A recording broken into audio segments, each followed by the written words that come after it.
if you can see, there's a whole lot of litter in my beds, and honestly there's a whole lot of weeds because it's been about 3 years since I've really done anything with this garden because I've been having babies. So what I'm doing now is, if you see, I've kind of stomped down the weeds, put down some cardboard, and since the soil is really good underneath, I'm not worried about building the soil too much, although I always want to. But I didn't mind getting some of the cheaper compost garden soil. So those 2 cubic foot bags were on sale at Walmart for $5, which is $2.50 a cubic foot, which is really good. It's really, really good. So I'm gonna layer cardboard in these beds. There are several things that this is really good for. And first of all, well, the best one, let me tell you. I'm gonna tell you at the end, the special thing that I'm gonna be doing to the top of this that's gonna make it almost zero weeds no matter what throughout the summer, and is going to make sure that the moisture stays in, and I'm pretty excited about it. Never done this in my garden beds before, so this is gonna be great. But one of the best things about putting cardboard down on top of weeds is, well, 2 really great things. You don't have to weed, so it saves a lot of time and hand strength, and you also get to compost all those weeds into your soil again. The cardboard breaks down and adds to the soil, and the weeds break down and add to the soil.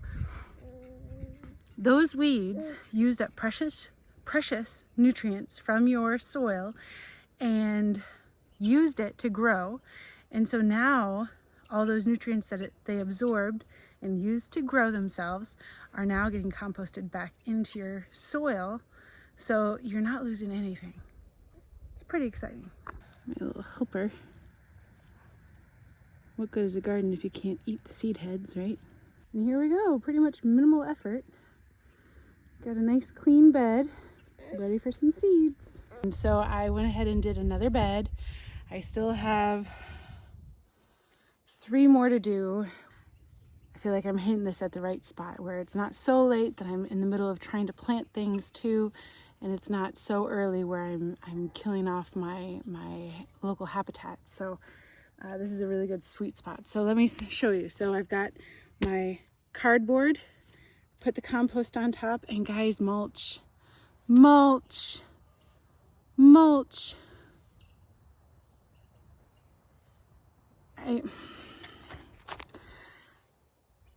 I gotta tell you, I don't know why I didn't do this before.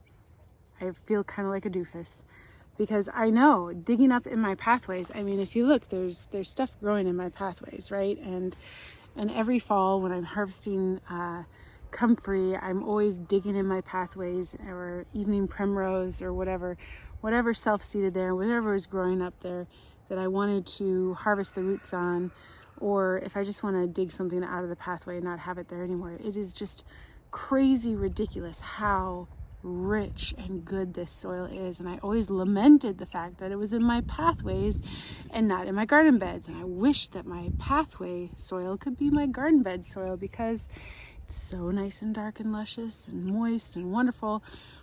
And I never connected the dots that yes, I actually can do that. And honestly, one of the main things that hung me up on that was that this mulch, this dyed mulch, this is the stuff that I put in my pathways because I can get it for super cheap, like $2 a bag, especially right now. Lowe's is having a sale, but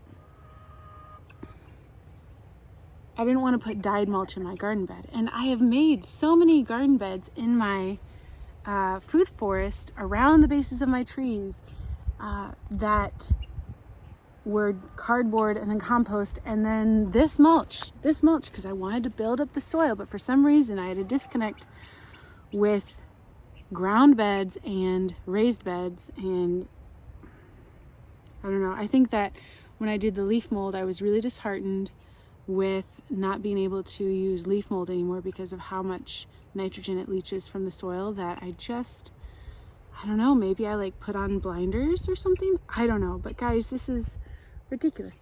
I mean, look at this bed, it's beautiful, right? I had a baby on my hip and I was able to do this. Like, I mean, the bed looked like this, really. It looked like this. I mean, I'm still not done with this bed. I need to get more, well, not more cardboard, but I need to get more compost. And right now, the sale on compost at Walmart is fantastic. And I know that it's not like the best soil in the world, but this mama is on a budget. I'm doing the best I can with what I've got. So I am laying down cardboard that I'm getting from Dollar General. It's wonderful getting it from Dollar General because you know that they're already flattened for you, which saves you the time of breaking down everything. So you just get stacks and stacks of it. And then I'm laying it down over top the green stuff, the brown stuff, all of it. And then putting the compost on top. And I'm overlapping, like I'm really making sure that there's a good overlap on the cardboard because I don't want weeds coming up in between. I want low maintenance, right? Low maintenance. So this summer, everything that's underneath this cardboard is going to compost, and it's going to return all those nutrients into the soil that the weeds had taken up, or the whatever was growing there had taken up into it, and it's going to return it to the soil. This stuff's got some good stuff in it, and it's just adding to the soil. And then this is going to keep the moisture in, and it's also going to make weeding a breeze this summer. I mean, that's why you mulch, right? Keeping it simple.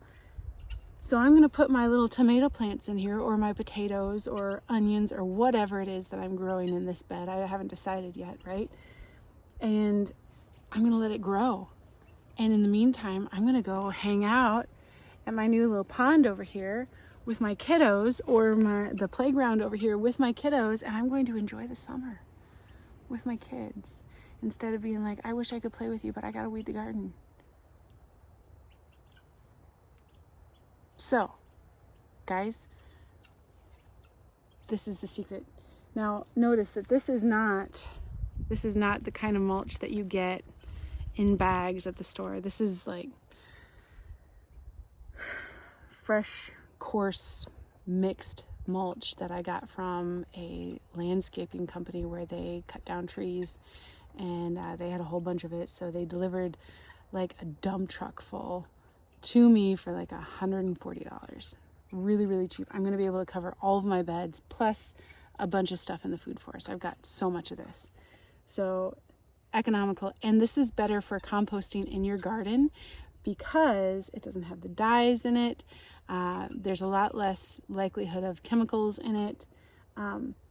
So this is going to compost really well, and it's going to compost into the soil. And as it composts, I can now just add more mulch next spring. And it's just going to make this really nice, dark, rich, loamy soil in my garden beds. I mean, it's basically the Garden to Eden method, back to Eden method, right? In my raised beds. And I don't know why it took me, what is this, my 7th, 8th year gardening to figure this out. It's a little embarrassing, honestly. So, let my mistake be your guide and do this now. I'm telling you, this is the best thing. So yeah, if you're going to do this, when you plant your plants, this cardboard is going to get so damp, and it's going to be really easily rippable. That's not a word, I know. But like, let's say I wanted to plant a pepper plant in here, right? I'm going to move the mulch away, push away the compost, and then I'm going to dig a hole through the cardboard, and then I'm going to plant that pepper into the soil that's underneath the cardboard. And then I'm going to cover it back up with the soil that's on top, and then cover it up again with the mulch. And that will do it. If you've got soil already in your raised beds or your in-ground beds, I mean, this works for in-ground too, but you don't have to add like 6 layers or 6 inches of compost on top. You don't. I mean, if you can, awesome, good for you. If you get a dump truck load, but dump truck loads of compost here, even the kind of sketchy stuff, is like $600. And I just can't. And so for like $150, I can fill all my beds with compost. That's, you know, also maybe a little bit sketchy, but you know, it's from Walmart and it's something. So, and from here on out, I'm just going to be putting on mulch every year, and I will never, unless I neglect it for years on end again, which I don't foresee doing, I'm never going to have to deal with that again. And I get to enjoy summer. Doing the things that I love, not the weeding part, but the things I love, like planting and harvesting and playing with my kids. How often in the summer do you get to just sit in your garden and look around and enjoy without feeling guilty? That's the thing. Anyway, okay, I hope this helped. Guys, this is it. This is the trick. This is what we needed. I hope you do it. I hope it's fantastic. I hope that gives you better produce and a richer summer than you've ever had before. Have a wonderful day. Oh, and don't forget to subscribe and like and do all the things. Comment, tell me, have you done this? Have you figured this out? And if you did figure it out, why didn't you tell me? Come on, why didn't you tell me? Seriously, you guys got to tell me stuff like this. I am still learning about gardening stuff too. I mean, I've been doing this for 7 or 8 years, right? And in this spot, and I grew up gardening, and I read everything that I can, and I watch everything that I can, and it's amazing to me how much every year I go, wow, I had no idea. I had no idea. So tell me your wisdom, guys. Give us some stuff in the comments. Have a wonderful day and stay blessed.